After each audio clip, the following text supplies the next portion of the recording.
Assalamualaikum warahmatullahi wabarakatuh. Akkam nagaa jirtu fayyaa keessanii baga jiraattanii har'a kunoo viidiyoo amma dura isiniin jenne san waraabnee isinii dhufnee jirra.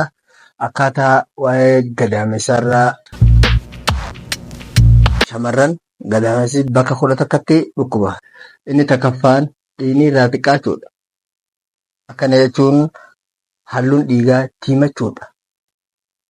Yookaan halluun dhiigaa daalachuumuudha. Inni lammaffaa gadaamessi ilmoo qabachuu diduudha. Akkana jechuun isiin tun dhiiga hin qabdu masheena jedhamti. Dhalaan tun jechuudha. Isiin sadaffaa dhiigni karaan lamaanii namatti qabamaa. Takkaffaan dhalaa umriinsi amata 50 geessee dhiigni irraa dhaabbatee jiraattu wallaansa hin qabdu. Lammaffaan yoo dhalaan guyyaa keessaa sababa adda addaatiin dhiigni irraa dhaabbate wallaansa ni qabdu ilmoon hirkatti. Afuraffaan dhiigni hizaabarra irraa yaa'udha. Akkana jechuun tuubboo dhiigaa tanaatu bal'ata.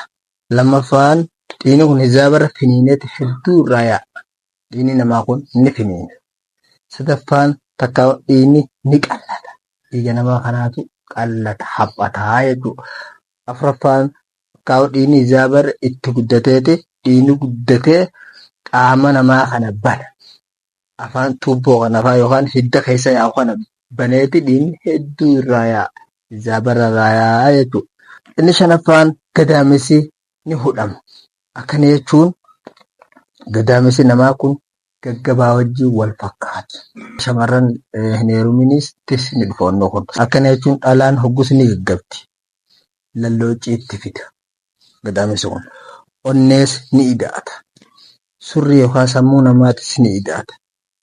Aara tokkotu jalaa ol ka'ee onnee tana tuqee sammuu tana tuqee gaggabatti fide. Akkana jechuun aarri sun eessarraa ka'a? Gadaamessarraa ka'eeti ichirraa ol dhufee onnee dabalatee sammuu tuqee gaggabatti fidaa jechuudha. Isin jaaffaa ilmoo tanaa kajeelama. Akkana jechuun waan ulfooyteetti fakkaata shamarran tanatti. Dhiigni kun walitti kuufameeti akka ilmoo itti fakkaata. Dhiigni kunii afaan gadaamessaa kana cufa. Bifa namaallee ni jijjiira. Handhuuraa gadi ni jijjiira. Garaan kun ni sossooba. Akka nama ilmoo qabuutti keessatti kuufameeti akkana godha. Shamarran tuni maal jetti? Namni kuni ilmoon qaba itti fakkaata. Itti kijibaa jechuudha. Kanatti wali kuufameeti akka nama ilmoo qabu itti fakkaatee keessa sossooba. Shamarran tun gisee akkana ilmoon garaa qabaaf teessi. Baatii 2 faa taa'ee irraa yaa'a. Baatii 3 faa taa'ee irraa itti kijibaa jechuudha inni kun.